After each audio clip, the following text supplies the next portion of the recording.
Hey guys, it's your girl Chrissy O'Shea, and as I said, I am back again to give you guys something a bit more educational this time.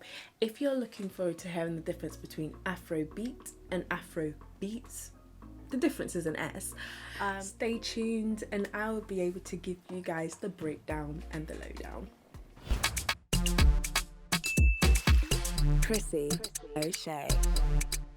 I'm calling this topic Let's Talk Afrobeat. I really actually just wanted to do this topic because I feel like we're at a stage right now in terms of where Afrobeats is, or Afropop as some would like to call it.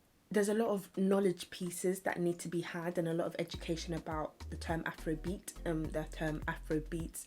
And I think considering Afrobeats with an S has made such a huge international crossover, I just feel like it's about time that I think more people start speaking about these type of things. And so many of you guys would think that Afrobeats as it is something that Fela Kuti made and bish bash bong is done. Let's just finish. That's literally it. No, I'm joking. As I was saying, Afrobeats is actually something that Fela coined in 1968. I will be working forwards to work backwards, so keep up with me.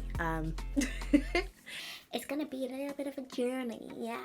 So Afrobeats tends to blend political lyrics with Yoruba traditional music and Western jazz music, you know, like the high life type music as well. Prior to Fela actually starting Afrobeat, he was actually making high life jazz. There is this question as to, you know, where high life came from, you know, who pioneered high life. But if you guys do not know, already know, but you should know, is E.T. Mensah, the Ghanaian, and he was playing high life and he was the undisputed high life player, one of the best. Yeah, he toured Africa, which is where a lot of Africans were able to get a gist, an insight into what high life was, and this is what also has somewhat influenced other people's music as well. But high life as a term is something that was played generally through Western Africa.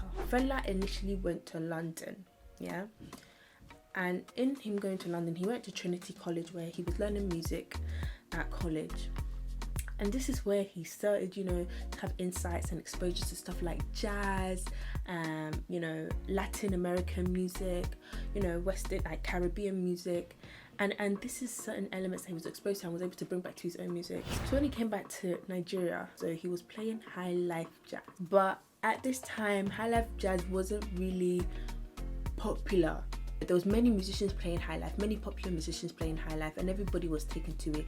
Even to the point, you know, high life is considered music that those social elitists that can listen to the music. In his travel to Ghana, that's where he was exposed, obviously, to more high life, and also James Brown. As I said, he was touring James Brown, and that was a soul aspect. And what Fela wanted there was to make a new sound with global appeal for his African persons, for Nigerians. He wanted to make it, as I said, global. He wanted it to be a sound for everybody, hence why he called it Afro, which meant to encompass African, and it was meant to be beat because it's an African beat.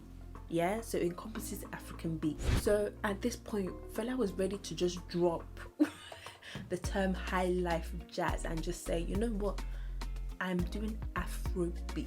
So Fela also travelled to America. He was able to read some of the words and writings of those like Malcolm, Martin Luther King, and other political members at that time. And I think this is where he got the insight of, he said he wasn't making music for his people, and he wasn't making music in terms of the current climate they were living in. You know, Fela saw music as a weapon. Yeah, Fela saw music as a weapon, and he used that weapon to revolutionize Nigeria and its urban soundscape. Yeah, he really changed, you know, the political understanding and fight for many of those in Nigeria at that moment in time. Even to the point where Fela's music was even banned. Yeah, it was banned from playing. You know, he wasn't able to play at spots. There's many songs that Fela produced. You know, we've got, you know, Zombie, What I No Get Enemy, Yellow Fever. Yellow Fever is actually my favorite.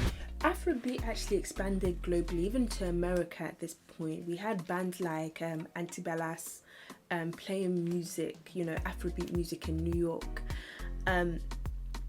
So it was really expanding, and Afrobeat was really influencing other genres of music at this moment in time. In forming his group Fela took liking to Tony Allen. Tony Allen was the only person that was very unique in playing Yoruba and high life drum beats infused with jazz. This was actually where the drum pattern or drum beat of Afrobeats was centered around. Fela actually returned Afrobeat into classical African music. There's still currently people that are making Afrobeats like Adebantu. I would say really go and check him out. There's many artists that I would say they make Afrobeats, but they would say it more like resembles Afrobeats, because I'm not too sure if it's because, you know, it's more of a humility thing where they say, you know, Fela was so great that I can't make music like him, or because music is moving. Music is never stagnant. So we're moving in the times we are in. So that's literally where it is. So guys, join me next week where I'll be talking about what Afrobeats is. It's been your girl Chrissy O'Shea, and